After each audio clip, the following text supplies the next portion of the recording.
kuna plaan oli vastsündida Mike Jasperiga suvi siin sauna eesruumis justkui elutoas üle elada, siis tuli see asi korda teha. Ja viisin kõigepealt mööbli välja ja siis katsusin, mis need mädataugud teevad. No üsna sügaval läks, ma ei teadnud, mis seal on. Leidsin veel mädasid auke ja siis ma kiskusin kõik selle mädanenud ja hallitanud asja lahti. Nägin, et miks siis vesi sisse tuli ülekatetest enamasti. Mõnest augukesest ka lainepõhjas.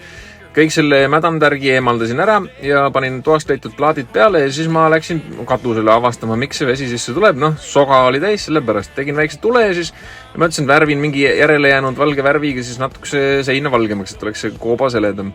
Et niimoodi säbruliseks sai, sest ega väga palju värvi polnud, aga aitas see ka. Siis proovisin põrand lehvida, vaadata, mis nägu see laud seal all on. Täitsa normis oli isegi see laud, aga esialgu lihtsalt pesin puhtaks. Selle enne ja pärast on siit näha.